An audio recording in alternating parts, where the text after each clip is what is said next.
பல நிலைகளில் செயல்படக்கூடிய நீங்கள் ஏன் இந்த விஸ்வகர்மா சமூகத்தை ஒன்றிணைக்கணும் அப்படின்னு பாடுபடுறீங்க? நீங்க இப்படி ஒன்றிணைக்கணும் பாடுபடுறது உங்களுக்கு உயிருக்கே அச்சுறுத்தல் இருக்கு.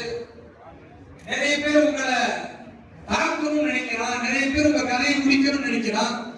ஏன்னா உங்க பேச்சு இன்றைக்கு திமுக ஆட்சிக்கு எதிராக இருக்கு. உங்களுடைய சிந்தனை மக்கள் மதுவில் அடிமையாகிவிடக் கூடாதுன்னு நினைக்கிறீங்க.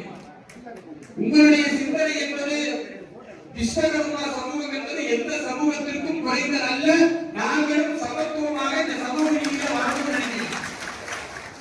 அப்ப உங்க நோக்கம் எப்படி இருப்பதால் இங்கே பல பேர் விஸ்வகர்மா சமூகத்துடைய தலைவர் என்று அடையாளப்படுத்திக் கொண்டிருக்கும் பொழுது கூட அது பெயருக்கு பத்திரிகைக்கு உதவுவதே தவிர இந்த சமூகத்தின் முன்னேற்றத்துக்கு உதவாத நேரத்தில் ஒவ்வொரு கட்சி தலைவர்களையும் பார்த்து எங்க சமூகத்துக்கு முக்கியத்துவம் கொடுங்க, உங்க கட்சியில எங்க சமூகத்தில் உள்ளவர்களுக்கு ஒரு நல்ல பொறுப்பை கொடுங்க, உங்க கட்சியில சட்டமன்ற உறுப்பினராக எங்க சமூகத்தில் உள்ளவர் வர வைங்க என்று சொல்லி தொடர்ந்து போராடி கொண்டிருக்கக்கூடியவராக மாவுதி சுவாமிகள் இருக்கிறார்.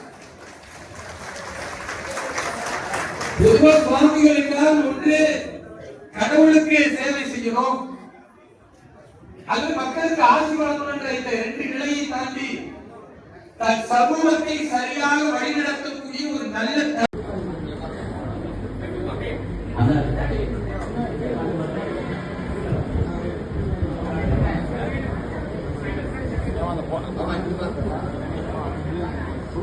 ஸ்ரீமதி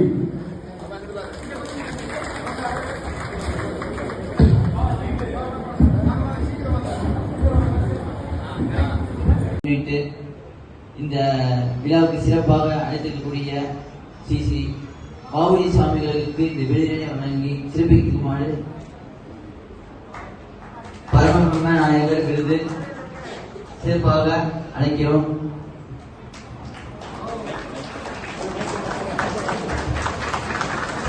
பரம நாயகர் விருது தமிழ்நாடு விஸ்வகர்மா மகாஜன மங்கள சத்தா மகாராஜா திருக்கரங்களால் மகாராணி திருக்கரங்களாலும் வழங்கப்படுகிறது.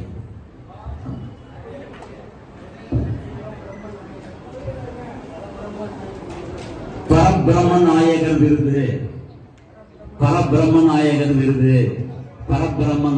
விருது ஜெகத்குரு பாபுஜி சாமிகள் அவர்களுக்கு வழங்கப்படுகிறது.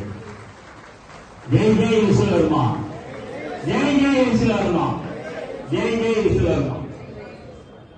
அவர்களுக்கும் இன்றைய முதல்வர் மரியாதைக்குரிய ஸ்டாலின் அவர்களுக்கும் சிம்மசப்பரமாக இருக்கக்கூடியவர்கள் எங்கள் ராஜா. அவருடைய பேஸ்புக்கில் பார்க்கும் பேரில் பார்த்தவர்களுக்கு தெரியும்.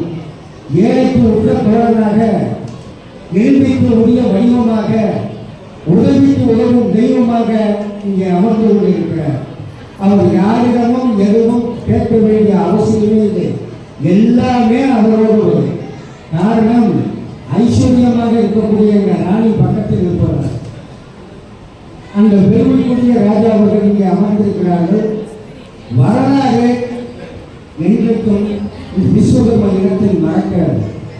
எவ்வாறு ஐயா சேவதி ஐயா அவர்களுக்கு இந்த விஸ்வகர்ம சமுதாயம் நன்றியோடு அவருக்கு உறுதுணையாக இருந்ததோ அதே உறுதுணையோடு இன்றைய ராஜாதி ராஜா அவர்களுக்கு இந்த விஸ்வகர்ம சமுதாயம் உறுதுணையாக இருக்கும் என்று கூறி அவர்களை இந்த நிகழ்ச்சியில் கலந்ததற்கும் உங்களோடு நல்ல முறையில் உங்களுடைய நிலையை அறிந்து உரையாட வேண்டும்.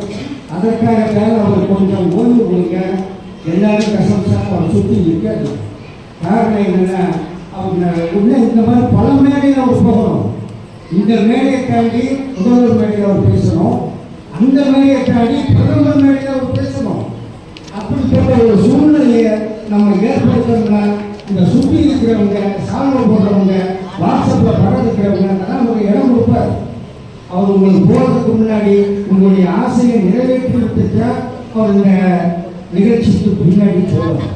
அதனால தயவு செய்து அவரை சுற்றி யாரும் நிற்காதீங்க. அவர் தொந்தரவா எந்த நிகழ்வும் இங்கே நடக்க வேண்டும். ஆசையும் பாசமாக சில நேரத்தில் சில பேருக்கு ஒரு சங்கடத்தை ஏற்படுத்தக்கூடாது.